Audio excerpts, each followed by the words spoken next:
పూరి జగన్నాథ్ చార్ ధామ్లలో ఒకటి. అడుగడుగునా ఆశ్చర్యం, వింటుంటే విచిత్రం. జగన్నాథుడి విగ్రహంలో గుండె ఉండడం, ప్రతి ఏటా స్వామివారికి జ్వరం రావడం, గుడిపై ప్రతిరోజు జెండా మార్చడం, ఇంకా ఎన్నో విషయాలు చాలా తక్కువ మందికి తెలిసినవి ఈ వీడియోలో తెలుసుకుందాం. పూరిలో లక్ష్మీదేవికి మూలస్థానం. రథయాత్రకు వెళ్లే ముందు అమ్మవారి అనుమతి అడిగి మాత్రం రథయాత్ర ప్రారంభం చేస్తారు. జగన్నాథుడి రథయాత్ర జూలై 7న ప్రారంభం అయింది. ఈ రథయాత్రలో 3 రథాలు ఉంటాయి. ఒక రథంలో జగన్నాథుడు, మరో రథంలో బలభద్రుడు, మరో రథంలో సుభద్ర ఉంటారు. ప్రతి రథానికి 4 గుర్రాలు ఉంటాయి. ఈ గుర్రాలు వేరువేరు రంగులో ఉంటాయి. జగన్నాథుడి రథానికి తెలుపు రంగులో, బలభద్రుడి రథానికి నలుపు రంగులో, సుభద్ర రథానికి ఎరుపు రంగులో గుర్రాలు ఉంటాయి. ఈ రథయాత్రలో మూల విరాట్ అంటే ఆలయంలోని విగ్రహాలనే స్వయంగా రథంలో కూర్చోపెడతారు. ఇలాంటి దర్శనం జగన్నాథుడి భక్తులకు మాత్రమే సొంతం. ఈ రథయాత్రకి ముందు గర్భగుడిలో ఉన్న జగన్నాథుడి, బలరాముడి, సుభద్ర విగ్రహాలను స్నానబేడి అనే ప్రాంతానికి తీసుకువచ్చి చల్లని నీటితో 108 కలశాలతో విగ్రహాలకు స్నానం చేయిస్తారు. ఇలా చేయించడం వలన జ్వరం వస్తుందని నమ్ముతారు. జ్వరం నుండి కోలుకోవడానికి 15 రోజుల పాటు నేలపై పడుకోబెడతారు. ఆ సమయంలో ఆయుర్వేద మూలికలను స్వామివారికి సమర్పిస్తారు.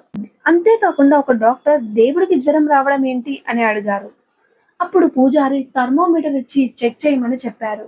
జగన్నాథుడి దగ్గర థర్మోమీటర్ పెట్టగానే ఉష్ణోగ్రత ఎక్కువగా అయ్యి అది బద్దలైంది. ఈ ఆలయాన్ని ఇంద్రజుమ్న, గుండీచా అనే దంపతులు నిర్మించారు. ఆ దంపతులు జగన్నాథుడిని 3 కోరికలు కోరారు. మొదటిది, మీ చేతులు ఎప్పుడూ ఆరకూడదు, అంటే నిత్యం నైవేద్యం సమర్పించాలి. ఇక్కడ 500 మంది ప్రసాదాలను వండుతూనే ఉంటారు. మట్టి పాత్రల్లో కట్టెల పొయ్యి మీద వండుతారు. ఈ పూరిలో ప్రసాదాలు అమ్మే ప్రదేశాన్ని ఆనంద్ బజార్ అంటారు. 2, మీ భక్తులకు మీరు నిరంతరం దర్శనమిస్తూ ఉండాలి.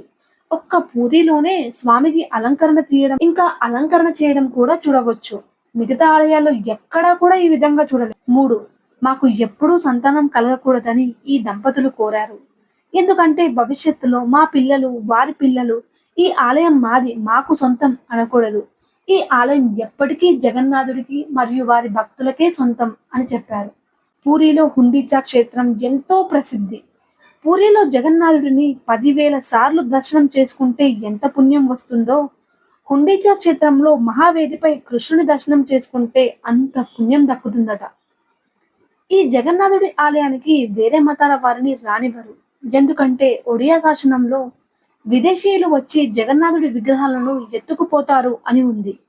వేరే మతాల వారు స్వామిని దర్శించాలంటే పతిత పావన జగన్నాథుడిలా గుడి సింహద్వారం వద్ద దర్శనమిస్తారు. నభ కళేబర ప్రతి 12 లేదా 19 సంవత్సరాలకు జగన్నాథ ఆలయంలో విగ్రహాలను మార్చే పద్ధతి. శ్మశానంలో పెడతారు. దీనినే నభ కళేబర అంటారు.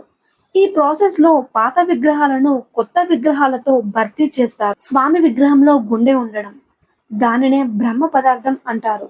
ఇది ఎంతో జాగ్రత్తగా చేస్తారు. పూజారి కళ్ళకు గంతలు కట్టుకొని గుండెను కొత్త విగ్రహంలో మారుస్తారు.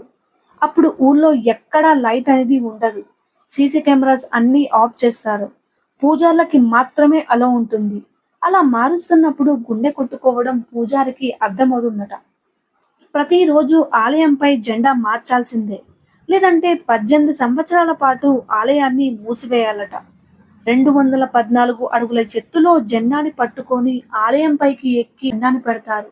ఇవన్నీ జగన్నాథుడి లీలలు. ఈ వీడియో నచ్చినట్టయితే లైక్ చేసి కమెంట్ బాక్స్ లో జై జగన్నాథ్ అనే కమెంట్ పెట్టండి.